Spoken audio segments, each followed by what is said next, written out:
Hello class. तो आज हम लोग बात करेंगे composition of the human body according to yoga.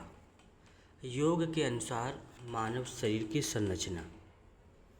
योग क्या कहता है मानव शरीर के बारे में, इस पे चर्चा करेंगे। तो कई सारे योग ने बताए हैं कि हमारा शरीर कैसे बना है, जैसे पंचकोश है, पंच प्राण है, चक्रास हैं। ठीक है, तो इन्हीं को हम लोग पढ़ते हैं। Yoga teach us about the mechanism of body mind and spirit called Panchakosha Viveka. Panchakosha Viveka which means knowledge of the 5 layer of our existence. योग हमें शरीर, मन और आत्मा की कार्यप्रणाली के बारे में सिखाता है, जिसे पंचकोश विवेक कहा जाता है। योग क्या करता है? योग हमें मन, आत्मा और शरीर की कार्यप्रणाली, यानी शरीर, मन, आत्मा कैसे काम करते हैं, क्या कार्य करते हैं, इनकी क्या कार्यप्रणाली है, ये सिखाता है, जिसे पंचकोश विवेक कहा जाता है। जिसके माध्यम से हम जानते हैं उसको पंचकोश विवेक कहते हैं।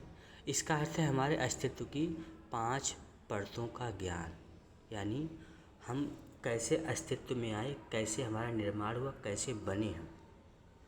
तो वो कितनी लेयर है? 5 लेयर हैं, उनके माध्यम से हमारा निर्माण हुआ है। कौन सी लेयर है आगे हम लोग पढ़ेंगे अभी। Vedanta explores the human individually to 5 layer sheath kosha are levels. वेदांत मानव व्यक्तित्व को 5 परतों, कोश या स्तरों में समझता है। मनुष्य वेदांत जो है वो मनुष्य को 5 लेयर में समझता है। लेयर कह लीजिए, कोश कह लीजिए, स्तर कह लीजिए, इसमें समझने की कोशिश करता है। It reveals the basic elements that give the microcosm and the microcosm and the microcosm framework. यह उन मूल तत्वों को उजागर करता है जो ब्रह्मांड, यानी जो माइक्रोकॉस्म है, और सूक्ष्म जगत यानी जो माइक्रोकॉस्म का ढांचा बनाते हैं। तो ये पंचकोश लेयर के बारे में यदि हम जानते हैं, पंचकोश के बारे में जब हम जानने का प्रयास करते हैं,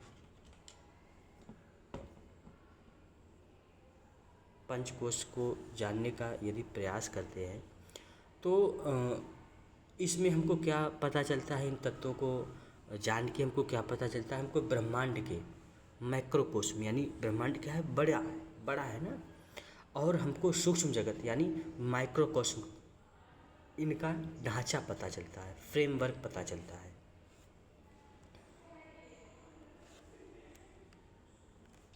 it teach us about the mechanism of the body, mind and spirit from the gross elements that make up the physical body to the more subtle aspects as the of the mind and consciousness। यह हमें शरीर, मन, आत्मा की कार्यप्रणाली के बारे में सिखाता है। पंचकोश क्या करता है? हमें हमारे शरीर, मन और आत्मा की कार्यप्रणाली के बारे में सिखाता है, बताता है। भौतिक शरीर को बनाने वाले स्थूल तत्वों से लेकर मन और चेतना के सूक्ष्म पहलुओं तक सभी को बताता है। पंचकोश क्या करता है? जो हमारा भौतिक शरीर तमाम एलिमेंट से मिलके बना है, वहाँ से लेके और हमारे अस्तित्व की पहचान, हमारी कॉन्शियसनेस, हमारे माइंड, हमारी स्पिरिट तक को बताता है पंचकोश विवेक।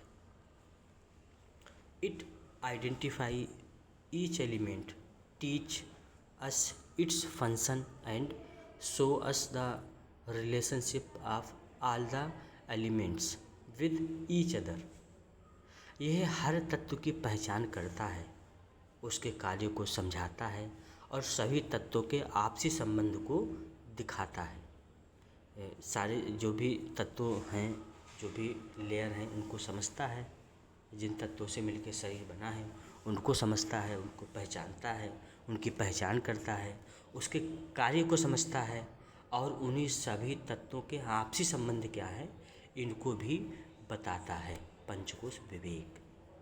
पंचकोश के बारे में यदि हम जानते हैं तो हम सब कुछ लगभग जानने लगते हैं कि हम कैसे बने हैं, मन कैसे काम करता है, दिमाग कैसे काम करता है। Essentially, it can be called the model of the human being or the conceptualization of the human being, which is called Panchkosh Visleshan, analysis of the five Sith and is based on the Taittiriya उपनिषद। असल में इसे इंसान का model या इंसान की अवधारणा कहा जा सकता है। ये जो पंचकोश विवेक है ये क्या है, इसे मनुष्य का मॉडल यानी मनुष्य कैसे बना है उसका मॉडल क्या है, तो इसको मनुष्य का मॉडल या मनुष्य की अवधारणा कहा जा सकता है। जैसे पंचकोश विश्लेषण यानी 5 कोशों का विश्लेषण कहते हैं। यह तैत्तिरीय उपनिषद पर आधारित है। कौन सा उपनिषद है? तैत्तिरीय उपनिषद। अब तैत्तिरीय उपनिषद में श्लोक है।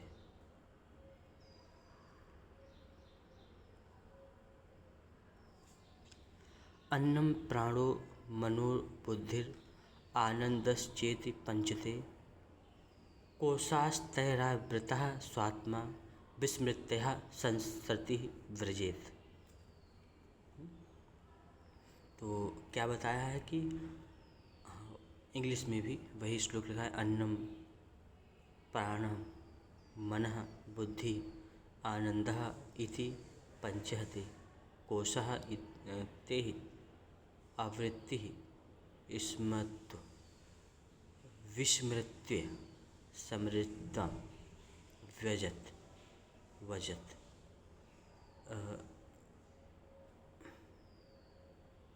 Panchadashi. The human individual is comprised of certain layer or sheaths। मानव व्यक्तित्व कुछ परतों या कोशों से मिलकर बना है। मनुष्य का शरीर कुछ लेयर या कोश से मिलकर बना है। The outer most sheath is the outermost sheath is the अन्नमय कोश or the physical body which is sustained and nourished by our food। सबसे बाहरी लेयर है, जो सबसे बाहरी परत है वह है अन्नमय कोश या भौतिक शरीर, जो हमारे भोजन से पोषित और जीवित रहता है। जो हम भोजन करते हैं, जो हम भोजन खाते हैं, जो भी हम अन्न ग्रहण करते हैं, तो इससे कौन सा अन्नमय कोश पोषित होता है, जो कि हमारा भौतिक शरीर है। जो शरीर हम देखते हैं, जिसके माध्यम से हम चीज़ों को अनुभव कर पाते हैं, यही भौतिक शरीर किससे पोषित होता है? भोजन से। The next layer internal to the physical body it is the Pranamaya kosha और the vital body which is maintained by the water that we drink. भौतिक शरीर के भीतर अगली जो परत है, जो लेयर है, वो है प्राणमय कोश या प्राण शरीर, जो हमारे द्वारा पिए जाने वाले पानी से बना रहता है। यानी प्राण किससे बनता है? पानी से। या प्राण को पोषण किससे मिलता है? पानी से। द वाइटल बॉडी और द मेंटल बॉडी कॉल्ड मनोमय कोश is located inner to the pranamaya kosh and is sustained by the subtle elements of the diet we take. प्राण शरीर के भीतर मनोमय कोश या मानसिक शरीर स्थित होता है।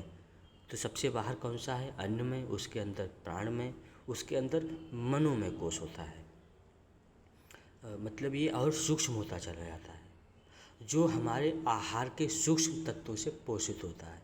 मन कैसे पोषित होता है? जो भी हम ग्रहण करते हैं, जो भी हम खाते हैं, उसके सूक्ष्म तत्वों से पोषित होता है मनोमय कोश। Internal to the mind is the buddhi or understanding the highly purified form of thought. मन के भीतर बुद्धि या समझ होती है, जो विचारों का अत्यंत शुद्ध रूप है।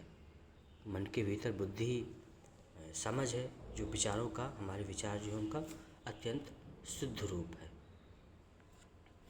Internal to the intellect is the last कोश और sheath called the casual body through which we experience a kind of bliss when we are fast asleep। बुद्धि के भीतर आखिरी कोश या परत होता है, जिसे कारण शरीर कहा जाता है। इसके जरिए ही गहरी नींद में हम एक तरह का आनंद मिलता है। तो सबसे पहले कौन सा हो गया? प्राणमय कोश, फिर अन्नमय कोश हो गया सबसे पहले, फिर प्राणमय, फिर मनोमय, फिर बुद्धि। बुद्धि मीन्स विज्ञानमय कोश बोलते हैं इसको। फिर उसके बाद सबसे अंदर हो गया आनंदमय कोश। बुद्धि के भीतर आखिरी लेयर है, जिसके कारण शरीर भी कहा जाता है। इसी के जरिए जब हम गहरी नींद में होते हैं तब हम आनंद को अनुभव करते हैं, यानी सोते समय हमको अच्छा लगता है ना। तो वो किसकी वजह से? इसी की वजह से होता है। द पंचकोश थ्योरी, पंचकोश सिद्धांत। क्या है पंचकोश का सिद्धांत? तो इसको समझते हैं। कौन कौन से 5 कोश हो गए हमारे? मनोमय कोश, अन्नमय कोश, प्राणमय कोश, मनोमय कोश, विज्ञानमय कोश जिसको बुद्धि कोश भी कहा जाता है, और आनंदमय कोश जो सबसे अंतिम कोश है।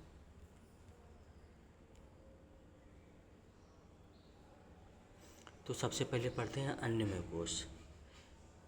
इन Taittiriya Upanishad, conversation between a father and son has been cited who also happened to be guru and shishya. तैत्तिरीय उपनिषद में पिता और पुत्र के बीच बातचीत का जिक्र है, जो गुरु और शिष्य भी हैं। गुरु और शिष्य भी हैं दोनों।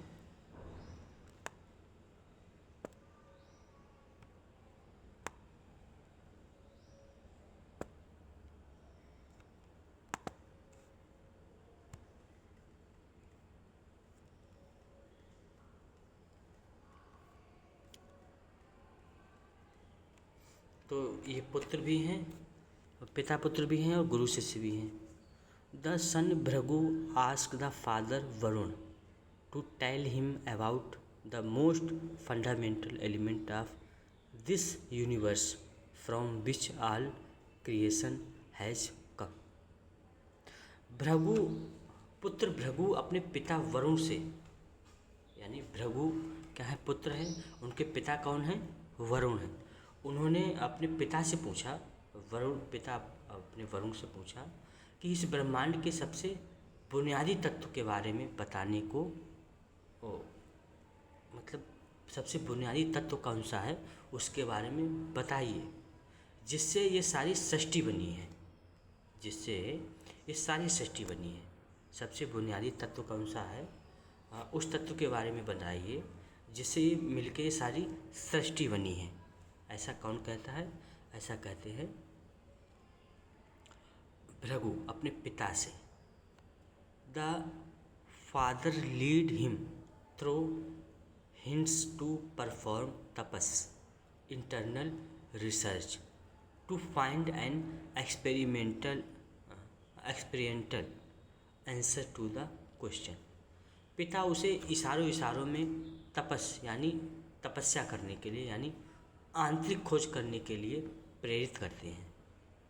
वो ऐसा कुछ कहते हैं कि आप तपस्या करिए, खुद से जानने का प्रयास कीजिए, तो उनके अंदर मोटिवेशन आता है और वो आंतरिक खोज में जुट जाते हैं। क्यों पिता ऐसा क्यों करते हैं? ताकि वह सवाल का अनुभव आधारित जवाब पा सके। यानी जो सवाल पूछा है, चाहते तो उनके पिताजी बता देते, उनके गुरु बता देते, बट उन्होंने कहा हम बता देंगे तो इनको अनुभव नहीं हो पाएगा। तो उन्होंने क्या किया? उन्होंने कहा कि खुद तपस्या करेंगे, खोजेंगे, तो वह ज्ञान जो होगा वह इनका ज्ञान अनुभव आधारित होगा। वह जवाब भी अनुभव के आधार पे मिलेगा। The son goes into silence and comes back to the father with an answer that this entire universe in made of unknown यानी मैटर। पुत्र मौन हो जाता है और पिता के पास एक जवाब लेकर लौटता है। यानी पुत्र जो है वो तपस्या में बैठ जाते हैं, आंतरिक साधना, आंतरिक खोज करने लगते हैं और क्या बताते हैं कि यह पूरा ब्रह्मांड, पूरा यूनिवर्स अन्य पदार्थ से बना है। यानी ये पूरा यूनिवर्स कैसा है? अन्नमय है। Everything in the universe is sustained by अन्न and everything dissolves into अन्न। ब्रह्मांड में हर चीज़ अन्न से ही जीवित है और अन्न में ही अंत में ही विलीन हो जाती है। यानी ये जो पूरा ब्रह्मांड है वो किससे मिलके बना है? पूरा अन्न से मिलके बना है और लास्ट में अन्न में ही विलीन हो जाता है। तो ये ब्रह्मांड किससे बना है? अन्न से बना है। अन्न कहाँ से प्राप्त होता है हमको? पंच महाभूत से। तो यानी ये पूरा यूनिवर्स किससे बना है? पंच महाभूत से बना है। यदि इसको और थोड़ा समझें,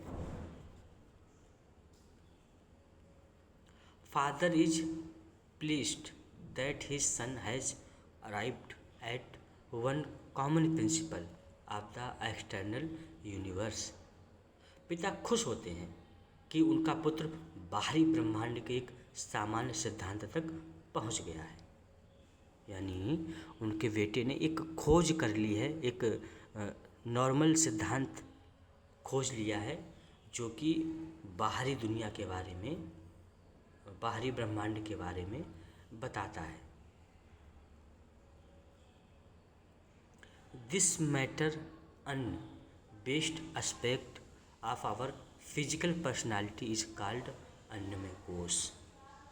हमारे भौतिक व्यक्तित्व का यह पदार्थ, अन्न पर आधारित पहलू ही अन्नमय कोश है। तो ये जो हमारा भौतिक शरीर है, जो भौतिक व्यक्तित्व है, ये पदार्थ से पोषित होता है, ये अन्न से पोषित होता है, अन्न पे ही आधारित है। अन्नमय कोश कहलाता है। जैसे हमारा ये शरीर है पंचमहाभूतों से बना है, इसको पोषण किससे मिलता है? अन्न से मिलता है। यदि एक दिन शरीर को भोजन ना मिले, अन्न ना मिले, तो क्या होगा? तो ये पूरा शरीर वीकनेस लगने लगेगी, तमाम तरह की हो सकता है डिजीज भी हो जाए। तो इस अन्न में शरीर को किससे पोषण मिलता है? अन्न में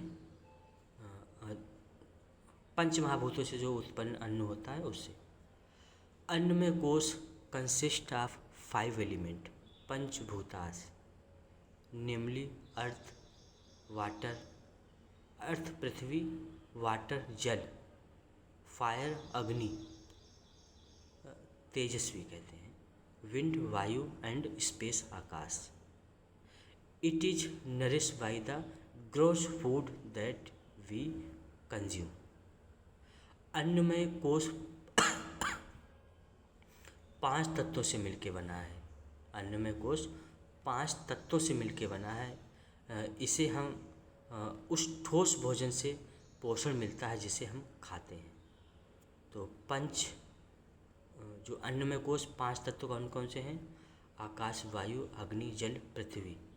पृथ्वी, जल, अग्नि, वायु, आकाश, इन 5 तत्वों से मिलकर शरीर बना है। इन्हीं 5 तत्वों में जो पैदा होता है भोजन, अन्न, उसी से पोषण पाके ये शरीर पोषित होता है। उसी को खा के ये शरीर पोषित होता है। इसे उस ठोस भोजन से पोषण मिलता है जिसे हम खाते हैं। This is what modern science also has understood. आधुनिक विज्ञान ने भी यही बात समझी है। जो मॉडर्न साइंस है वो भी यही बताती है। It has successfully explained the intricacies of this course. उसने इस कोर्स की बारीकियों को सफलतापूर्वक समझाया है। Man in search of reality are the enhancing, unchanging, elementary unit of this universe. As a scientist, started with the gross external world of solid matter, which is simple and easy to see, divine, and do experiments with. सच्चाई या इस ब्रह्मांड की कभी ना बदलने वाली बुनियादी इकाई की खोज में मनुष्य ने एक वैज्ञानिक के तौर पर ठोस पदार्थ वाली गहरी दुनिया से शुरुआत की, जिसे देखना, बांटना और जिस पर प्रयोग करना आसान है। तो साइंस ने सबसे पहले कहाँ से अपनी खोज शुरू की? सबसे पहले ये जो यूनिवर्स दिखता है, जो पदार्थ दिखते हैं, वहाँ से साइंस ने अपनी खोज शुरू की। जो ठोस पदार्थ हमको दिखते हैं उनको ग्रॉस बॉडी में मतलब अलग अलग डिवाइड किया, अलग अलग हिस्सों में बांटा। तो अलग अलग हिस्सों में बांट के उन पर रिसर्च करना शुरू किया। क्योंकि एकदम से मान लीजिए कोई चीज़ मनुष्य है, मनुष्य को यदि पूरी बॉडी पे एक्सपेरिमेंट किया जाए तो नहीं हो सकता, या उसके बारे में खोजा जाए। पहले हाथ के बारे में, पहले कान के बारे में, या जो भी ऑर्गन लेके वहाँ से यदि शुरुआत करते हैं तब आसानी से खोज हो सकती है। और साइंस जो खोज करती है वो मैक्रो से माइक्रो, पहले बड़े एलिमेंट पे खोज करती है, उसके बाद धीरे धीरे उसी में और आगे बढ़ती चली जाती है और सूक्ष्म जगत में पहुंच जाती है। This search lead him through step of understanding this entire world of matter, starting from elements, molecules, atom, protons, neutrons and electrons. He further understood that it is all packets of energy। तो ये खोज उसे पदार्थ की पूरी दुनिया को समझने के चरणों से गुजारती हुई आगे ले गई। तो जब उसने रिसर्च करना शुरू किया भौतिक पदार्थों पे या ठोस पदार्थ पे, जब रिसर्च करना शुरू किया तो यह खोज उसे पदार्थ की पूरी दुनिया को समझने के लिए चरणों से गुजरती हुई, यानी स्टेप बाय स्टेप आगे बढ़ती हुई उसको और आगे ले गई। यानी ठोस से, यानी माइक्रो से माइक्रो की तरफ और आगे ले गई, जिसमें तत्व, अणु, परमाणु, प्रोटॉन, न्यूट्रॉन और इलेक्ट्रॉन से होते हुए उसने आगे यह भी समझा कि ये सब ऊर्जा के पैकेट हैं। तो सबसे पहले ठोस चीज़ पे रिसर्च किया, रिसर्च करते करते और आगे और आगे और आगे गए, और आगे जाते जाते एलिमेंट्स को खोजा, अणुओं को खोजा, परमाणुओं को खोजा, प्रोटॉन, न्यूट्रॉन, इलेक्ट्रॉन को खोजा और आगे बढ़ा। तो उसने लास्ट में क्या कहा कि ये जो कुछ भी है ये सब ऊर्जा के पैकेट हैं, सब एनर्जी से मेड है, एनर्जी से बने हुए हैं। क्वांटम फिजिक्स क्या कहती है? सब कुछ वेव से बना हुआ है, वेव्स, तरंगे हैं। जैसे कोई भी चीज़ है, ये सब सभी में वेव्स हैं, तरंगे हैं। और रिसर्च अभी जारी है। यही वैशेषिक दर्शन में महर्षि कणाद ने बहुत पहले ही कह दिया था, बहुत पहले ही बताया था, ये यूनिवर्स अणु परमाणु से मिलके बना है। परमाणु, अणु, इनसे मिलके बना है, वो बहुत पहले बताए गए थे। साइंस ने तो अभी खोजा है। The atoms conglomerate together to form various chemicals. Our body is therefore a permutation and combination of multiple chemicals, packets of energy in various configurations. परमाणु आपस में जुड़कर अलग अलग रसायन बनाते हैं।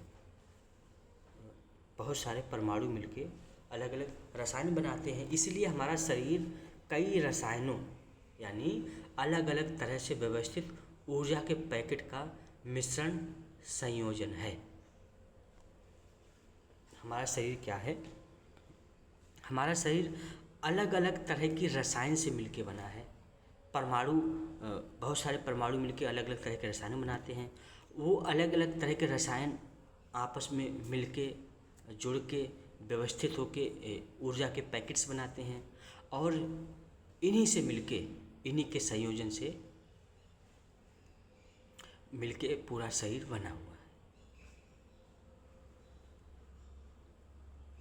तो ये पूरा ब्रह्मांड ऊर्जा का संयोजन है, सम्मिश्रण है।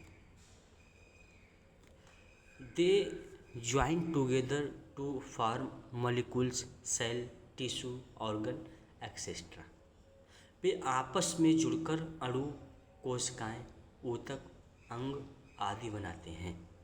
जैसे मनुष्य के शरीर में क्या होता है, यही एनर्जी, यही मॉलिक्यूल्स, यही परमाणु मिलके क्या करते हैं, सेल बनाते हैं, सेल से टिश्यू, टिश्यू से ऑर्गन, ऑर्गन से पूरा सिस्टम बनता है। ऐसे ही मनुष्य का निर्माण हुआ है। यही साइंस भी यही कहती है, साइंस भी यही बताती है। These follow well-defined law of nature and are controlled by nervous, electrical and chemical hormones mechanism to bring about movement and action in every cell. ये प्रकृति के तय नियमों का पालन करते हैं। जो भी सेल है, टिश्यू है, ऑर्गन है, ये प्रकृति के तय नियमों का पालन करते हैं और हर कोशिका में हलचल और क्रिया लाने के लिए तंत्रिका यानी इलेक्ट्रिक और रासायनिक यानी हार्मोनल प्रणाली द्वारा नियंत्रित होते हैं। यानी ये हमारा शरीर तंत्रिका तंत्र और हार्मोन्स के माध्यम से कंट्रोल होता है। पता है हमारा शरीर यही मिलके रेगुलेट करते हैं, चलाते हैं, इन्हीं प्रणालियों द्वारा नियंत्रित होता है। थस अन्नमय कोश is the physical frame that is the grossest of the 5 कोशास। इस प्रकार अन्नमय कोश वह भौतिक ढांचा है जो 5 कोशों में सबसे स्थूल यानी ठोस है। अन्नमय कोश क्या है? सबसे ठोस है, फिजिकल है, जो हमको दिखता है, जहाँ से साइंटिस्ट रिसर्च करते हैं ठोस से गैस की तरफ, या यूँ कहें कि मैक्रो से यानी बड़ी चीज़ से माइक्रो यानी छोटी चीज़ की तरफ रिसर्च करती है साइंस। और तो ये अन्नमय कोश है। इसको पोषण अन्न से ही मिलता है। जो हम भोजन खाते हैं, जो भी हम पानी पीते हैं, इसी से पोषण मिलता है अन्नमय कोश को। और इसके बाद 4 कोश और हैं, तो उनको हम अगली क्लास में पढ़ेंगे। आज की क्लास को हम लोग यहीं पे रखते हैं। ठीक है क्लास, ओके।